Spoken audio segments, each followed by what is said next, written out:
बहुत ही पुरानी बात है। एक विशालकाय जंगल में बहुत से पशु पक्षी रहा करते थे।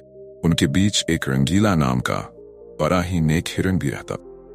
बहुत ही मेहनती, मिलजुल के रहना वाला और सबका उपकार चाहने वाला था। वो अपने मन, कर्म और वचन से सबका ख्याल रखता। किसी का तबीयत खराब होने पर वह हाल चाल लेने के साथ साथ उसके उपचार की भी इंतजाम करता।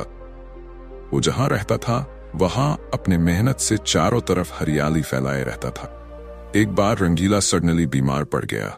उसे ऐसा बुखार चढ़ा कि उतारने का नाम ही नहीं ले रहा था। उसने तुरंत कुछ जड़ी बूटियां खाईं, लेकिन कोई फायदा नहीं हुआ। उसकी बीमारी की खबर पूरे जंगल में फैल चुकी थी, लेकिन उसे देखने के लिए कोई भी नहीं आया। तब उसका मन ज्यादा मुरझा गया। उसे उठा नहीं जा रहा था। फिर भी वह उठकर कुछ आगे आया और उसने दिखा 2 हिरण उसके इलाके में आ गए थे। वो दोनों हिरण बड़ी बड़ी और हरी हरी घास खा रहे थे। उन्होंने जब रंगीला को देखा तो मुस्कुराने लगे और बोला, अरे रंगीला, कैसी है तुम्हारी तबीयत? हम तो तुमसे ही मिलने आए हैं, तुम्हारा हाल चाल जानने आए हैं।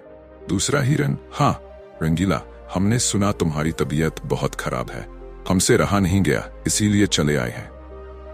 अब बताओ कैसी तबीयत है? रंगीला बोला, तबीयत में कोई इतना फर्क नहीं आया है, लगता है और कोई दूसरी दवा लेनी पड़ेगी। वो हिरण, हाँ, अच्छी दवा लेना, अपना ख्याल रखना, तुम आराम करो, हम चलते हैं। रंगीला मुड़कर अपने अड्डे की तरफ चला और इधर ये दोनों हिरण फिर से रंगीला के इलाके की हरी हरी घास खाने लग गए। उन दोनों में से एक हिरण बोला, इस जगह के बारे में जितना सुना था उससे भी अच्छा पाया। रंगीला ने बड़ी मेहनत से ये गुलशन सजाया है, चारों तरफ हरियाली ही हरियाली है। देखकर और खाकर तबीयत हरी हो गई। कल रंगीला से मिलने के बहाने फिर आऊंगा। वहीं पर दूसरा हिरण बोलता है, मुझे रंगीला के तबीयत से क्या लेना देना, मुझे तो इस इलाके की हरी हरी घास खाना है, मैं भी तुम्हारे साथ कल आऊंगा। दोनों हिरणा का जब पेट भर गया तब वह वहां से चले गए। अपने इलाके में जाने के बाद वो दोनों हिरण रंगीला के इलाके की हरी हरी घास की बहुत तारीफ करने लगे और बोले, अरे भाई, क्या यहाँ सूखी घास खाते पड़े हो? जाओ रंगीला के इलाके में, वहां चारों तरफ हरियाली ही हरियाली है, वहां जाओ, रंगीला का हाल चाल पूछो और पेट भरकर हरी हरी घास खाओ। और दूसरा हिरण बोला, रंगीला बहुत अच्छा है, बड़ा नेक है, उसकी बीमार पड़ने पर भी हमें हरी हरी घास खाने के लिए मिल रही है, इससे अच्छी बात भला और क्या हो सकती। बहुत सारी हीरोइन की टोली बन गई। फिर सब रंगीला का हाल चाल पूछने रंगीला के इलाके में पहुंच गए। पहले तो रंगीला को इस बात की बड़ी खुशी हुई कि मुझे सब मिलने आए हैं, लेकिन उसके बाद का नजारा देखकर उसका कर ही चकरा गया। सारे हिरण उसके इलाके के घास खाने में जुट गए थे और कुछ हिरण तो फल भी खा रहे थे। उन हिरणों के पास सर उठाकर इधर उधर देखने की फुर्सत नहीं थी। रंगीला बेचारा मन ही मन सोचने लगा कि ये लोग मेरे पास 2 घड़ी भी नहीं रुके और घास खाने के लिए जुट गए।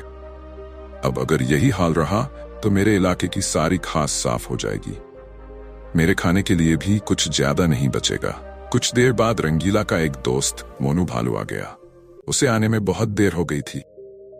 वह आते ही उससे माफी मांगता है, फिर कहता है, माफ करना मेरे दोस्त, मैं तुम्हारे लिए दवाइयां की तलाश में गया था और आने में थोड़ा लेट हो गया और मुझे बहुत दूर जाना पड़ा। दवाइयां तो मिल गई लेकिन आने में देर हो गई, ये तुम खा लो और जल्दी से ठीक हो जाओ। रंगीला ने दवाइयां खाई और उसे कुछ समय के बाद आराम मिलने लगा। उसका दोस्त मोनू उसके साथ ही रुक रहा। 2 दिन के बाद रंगीला की तबीयत बिल्कुल ठीक हो गई, लेकिन उसके खाने के लिए ना कोई फल बचा था और ना ही कोई घास बची थी।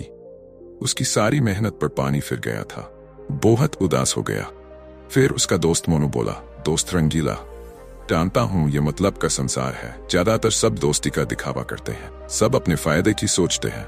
तुम चिंता मत करो, हम दोनों मिलकर फिर से गुलशन सजाएंगे।